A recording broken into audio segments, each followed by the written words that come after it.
Normal, ne punoni me gjithë zemër. Ne i bëm Greqinë si kur ishte toka jonë, aq shumë vum zemrën aty. Po, ashtu ishte. Po, paktën e kuptuan. Pak vonë, po e kuptuan. E kuptuan. Ka ardhi moment që ata e kuptuan. E kështu është, duhet të mungoj.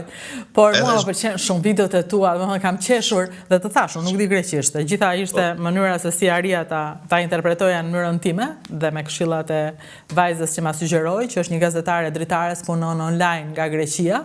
Burri staj punon në Greqi, ajo punon online. Ka shtëpia, rrit fëmijën edhe punon. Se kështu është tani bota është bërë hapur. Po, kjo ishte edhe mendimi im, se kemi shumë shqiptar kur fillova, kemi shumë shqiptar në Greqi, në gjatë botës, edhe thoja unë, nëse ka dalë njeri guzhinjer shqiptar të baj video, jemi gjithë ata, mbi 1 milion besoj jemi në Greqi si shqiptar. Edhe mua më pëlqen të baja video, kështu e kisha pasion, se s'më pëlqen shumë fotografia, më pëlqen ma shumë video. Ti bën vetë, punon vetë, me gjitha? Në gjitha, po, edit, filmin me t'i baj gjitha vetë. Më falë të pys një diçka, ti thua baj si Elbasanas. Unë i baj, thuti. Ta shi se di, shumë ka ngelur, kam edhe shok në Elbasanas. Se ti njoha dialektin edhe thash, se në Mëzëqen nuk e thonë baj, me shdi unë.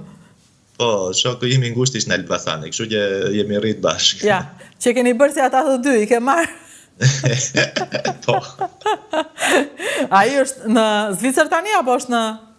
Jo, ishtë në Greqi, në ishull. Nuk lëvizi, në kuzhin? Jo, a i punon në kompjutera. Android developer ish. Qfar? Ban application për Android në telefon. Aplikime për Android në telefon. Po, shiko, tani jemi bërë global. Greqisht, anglisht, italisht, shqipo më shumë... Qfar gjuhë e përdorë në Zvicër? Në Zvicër, rizorti që punoj unë, se i shumë matë përdorin ma shumë anglishtën. Po, këtu ku jam unë, flitet gjermanishtja. Gjermanisht? Kështu që ti di dhe anglisht dhe gjermanisht? Gjermanisht, jo, shumë mirë, anglisht po. Anglisht po. Po, je futur me kokë tani, të gjithave. Po, qa do bajmë? Po atje, bëhet humor me zvicerianët apo me greket është më shumë qefi? Shiko, besoj shqiptarët kemi njëjtën humor ose njëjta paka shumë tradita me greket, kështu që ish ma e thjesht komunikohesh. Nuk kemi shumë diferenca, besoj una. Edhe po ti kë Shqipëri edhe në Greqi, prap edhe tokat paka shumë njësoj janë. Edhe unë këtë mendoj, një për arsyeve që kemi pasur kaq shumë shere, ka qenë se jemi shumë të ngjashëm. Po edhe unë atë besoj. Po thjesht, ata ja dolën që të zhvillohesh pak më shumë se ne, pak më shumë, se tani më duket po... Fillon edhe Shqipëria po zhvillohet goxha, edhe bajt shumë kefi që edhe turistat vinë në Shqipëri, edhe bajmë hapje për para, se shpresoj mos ke nevoje ma shqiptare t'ikin jashtë Shqipërisë, si kemi ikur ne, kupton, se besoj gjithve ju mungon Shqipëria, sa do që lartë ke jemi. Të mungon për shembull ty fëmijëria, apo s'të kujtohet shumë tani?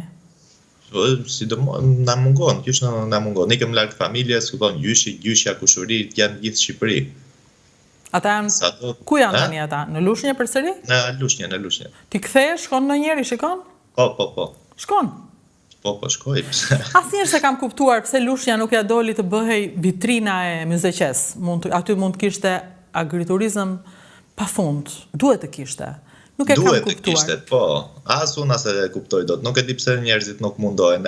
Shpresoj që gjithë e kanë ma të lehtë të ikin në këto ditë se sa të investojnë në vendin e atyre. Se shumica kanë endrën që do dalin në Europë edhe gjitha do jenë shumë të leta, po nuk isha shu, se edhe këtej pun ka, edhe këtej taksa pagun, edhe këtej, rrogat janë më të larta, po edhe jetesa ishtë më e shtrenjtë. Të regoj një histori, nuk e kam të reguar në njërë, në fakt, po tani nuk e di pse më erdhi në mendje. Para disa kohësh, e njeh Ismetin e Çerenit? E njoh.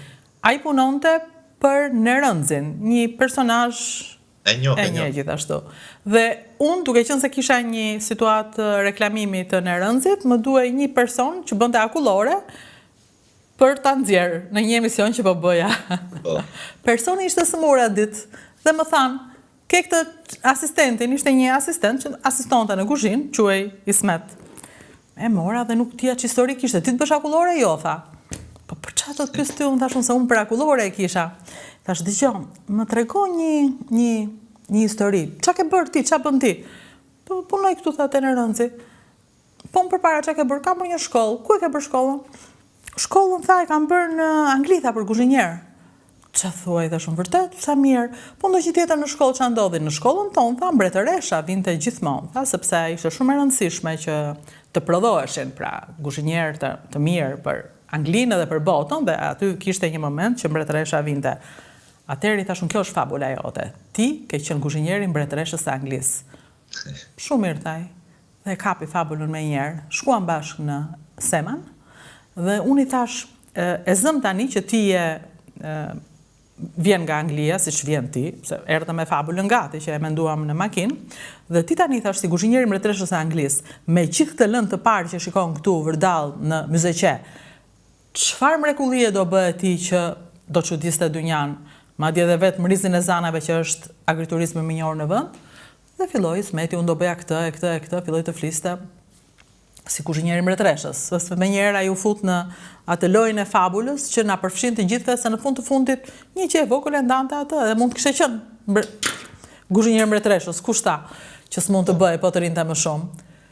Mbas atij emisioni, ai iku nga në Rëndzi dhe hapi atë që kishte ëndër dhe e tregoi dhe aty, jo në kamera. Tha, kam ëndër, tha, të bëj një restorant, tha, në Çeren, në fshatin Gavinte. E kam parë. Nuk e bëri në Çeren, po e bëri në Tiranë, dhe pastaj tani që flasim, nuk gjen vend në gjithë katenën e restoranteve të tij.